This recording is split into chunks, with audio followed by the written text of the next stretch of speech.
Venkatesh family. So ఈ బిజినెస్లకి చాలా వరకు ఒకరు వస్తారు, ఒక లీడర్ని ఇచ్చి వెళ్ళిపోతారు. ఎస్ఆర్ను ఇంకొకరు వస్తారు, నెల రోజులకి వెళ్ళిపోతారు, 6 నెలలకు వెళ్ళిపోతారు, సంవత్సరం అయినా వెళ్ళిపోతారు. సార్ చెప్పింది కదా ఇప్పటి దగ్గర కర్మఫలం అనేది. సో రియల్గా అండి ఈ బిజినెస్ నేను ఎట్లా వచ్చినానంటే హెల్త్ పర్పస్లో వచ్చిన. 6 నెలలు సతాయించిన శ్రీనివాస్ సార్ని. చాలా వరకు నేను ప్లాన్కి వెళ్ళినప్పుడు వాళ్ళు వినరు కదా, నేను నవ్వుతుంటా. ఎవరైతే నన్ను వాళ్ళని ప్లాన్కి తీసుకెళ్తారో వాళ్ళు బాధపడుతుంటారు, మేడం ఈ ప్లాన్ వాళ్ళు వినలే కదా, ఏమనుకుంటారు మీరు, ఏమనుకుంటారు అని. నేను ఏమనుకున్నాను నవ్వుతా, ఎందుకంటే 6 నెలలు సతాయించిన కదా, నేను కూడా ఆకవచ్చు చెందిందని. సార్ 6 నెలల తర్వాత ఈ సబ్బులు పేస్టులు కానీ నీకు హెల్త్ బాగాలేదు కదా, హెల్త్ కోసానికి వాడమ్మా అని మళ్ళీ వచ్చిర్రు. సో ఎట్లా వచ్చిందంటే స్కోడా కార్ తీసుకొని వచ్చిండు. 1,50,000 ఇన్కమ్ అప్పటికి సార్ది. బాగుందా లేదా? ఎందుకనంటే చూసిన నేను ఇంత ముందుకు పర్సన్ కాబట్టి నమ్మలేదన్నమాట. ఇలాంటివన్నీ మస్తు వస్తుంటావి. ఈ కంపెనీలు ఎప్పుడు ఉంటాయో తెలియదు, ఎప్పుడు పోతాయో తెలియదు. చుట్టాలైతే తిట్టుకుంటారు, దోస్తులు అయితే నా ఫోన్ కూడా ఎత్తారు. లాస్ట్కి అప్పించడం కూడా అప్పియరు. బిజినెస్ చేస్తే నేను మాత్రం చెయ్యను అని చెప్పడితే మా సార్కి ఐడియా వేసిపోయారు. కానీ మళ్ళీ డిసిషన్ తీసుకుంది నేను, బిజినెస్ స్టార్ట్ చేస్తుంది మళ్ళీ నేనే. సో బాగుందా లేదా? కొత్త వాళ్ళు కూడా ఇట్లా అనుకుంటారు కదా మీరు ప్లాన్కి వెళ్ళినప్పుడు. సో వాళ్ళకి జరిగినాయి, మాకు జరిగినాయి, కొత్త వాళ్ళకి కూడా జరుగుతాయి. ఫస్ట్ అనుమానం అనేది ఉండే, అనుమానం అనేది క్లియర్ అయిపోయింది. నెక్స్ట్ వచ్చేసి అవమానాలు.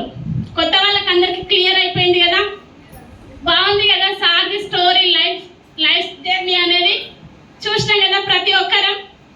సో మరి ఆ స్టోరీ కూడా మనకి రావాలంటే, ఆ లైఫ్ స్టైల్ కూడా మనం లీడ్ చేయాలని అంటే అవమానాలు పడాల్సిందే. ఈ అవమానం ఎప్పుడైతే మనం భరిస్తామో సన్మానాలు అనేది ఆ విధంగా తీసుకుంటాం. బాగుంటుందా లేదా? సూపర్ కదా. సో అట్లా అవమానం నుంచి సన్మానాల వరకు. సో లీడర్స్ ఒక 3 సంవత్సరాల ముందు స్టార్ట్ అయినా కదా, విన్నాను ఫస్ట్. ఇంకా నేర్చుకునే పీరియడ్లోనే నేను ఉన్నాను. నేర్పించాలి, సంపాదించాలి. మరి 4 సంవత్సరాలు అనేది ఓపిక ఉంటేనే సక్సెస్ అనేది వస్తుంది. అట్లా స్టార్ట్ అయ్యి హెల్త్ కోసానికి స్టార్ట్ అయినా. థైరాయిడ్ ఉండే నాకు, గాలి బ్లాడర్ సర్జరీ అయిండే. అట్లా స్టార్ట్ అయ్యి ఏమనిపించిందంటే ఈ భూమి మీద డబ్బులు ఉన్న వాళ్ళు ఉన్నారు కానీ జబ్బులు లేని వాళ్ళు అయితే లేరు. ఎస్ఆర్నో? సో మరి అట్లా వాడినాను నేను కూడా. ఫస్ట్ ఫైల్స్కి ఇచ్చిన మొట్టమొదట సక్సెస్ అయ్యింది. కానీ ఈరోజు కూడా ఎక్కువ హెల్త్కే నేను ప్రియారిటీ ఇస్తాను. హెల్త్ బాగుంటేనే కదా ఏ పనైనా చేసుకోగలుగుతాం. అట్లా స్టార్ట్ చేసుకుంటూ సో 7 నెలల తర్వాత బ్రాంచ్ డైరెక్టర్ అయినా. 11,000 ఇన్కమ్ వచ్చింది నాకు.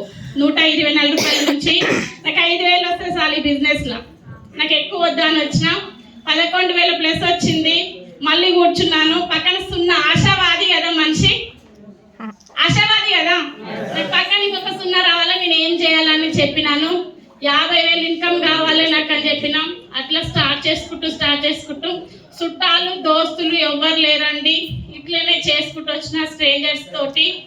ఆల్రెడీ మాకు వచ్చేసి ఇన్నోవా, ఎర్టిగా కార్లు ఉన్నవి.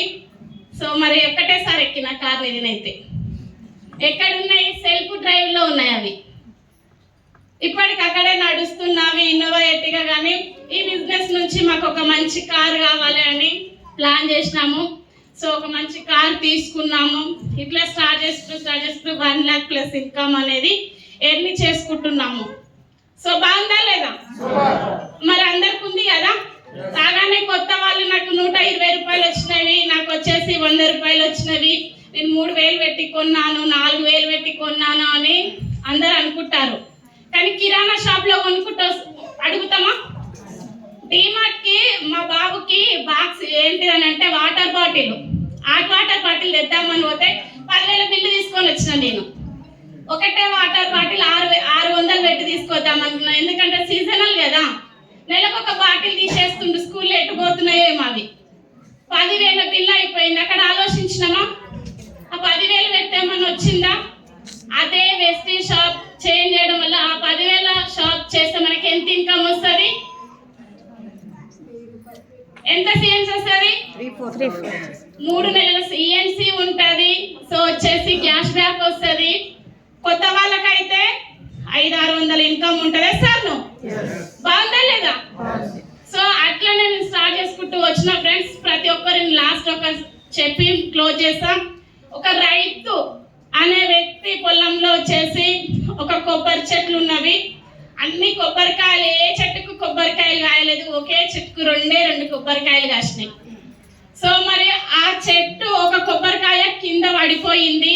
ఎక్కడ పడిందంటే బురదలో పడిపోయింది. పైన కొబ్బరికాయ ఏమంటున్నానంటే, చూసావా నువ్వు కింద పడిపోయినావు, నువ్వు మురికి నీళ్ళలో పడిపోయినావు అని ఎగతాళి చేస్తా ఉంది. ఎవరిని? కింద పడిపోయిన కొబ్బరికాయని.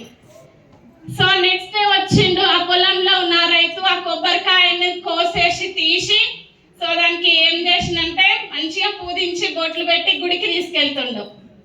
మరి ఆ కిందున్న కొబ్బరికాయని, ఆ కొబ్బరికాయ ఏమని చూసావా, నా వాలి ఎక్కడుంది, నేను ఇప్పుడు ఎక్కడికి వెళ్తున్నా, గుడికి వెళ్తున్నా, నీ వాలి ఎక్కడుంది? కింద ఉంది బుడదలో. ఎసాను అని అంటుంది. సో ఏం చేస్తాం, కొబ్బరికాయని కొడతారు పంతులు, అంతేనా కదా? ఆ కొబ్బరికాయ పగలగొట్టిరు, వచ్చిరు ఇంటికి, చూసావా అని అంటుంది. ఏమైంది? ఆ కొబ్బరికాయ పగిలిపోయింది. ఇంటికి వచ్చిన చట్నీయో లేకపోతే చక్కెర వేసుకొని తిన్నాం మనం అందరం. కానీ అదే కింద పడ్డ కొబ్బరికాయ ఏదైతుందో మొలకెత్తి కొన్ని మొక్కలు అయిపోయినవి.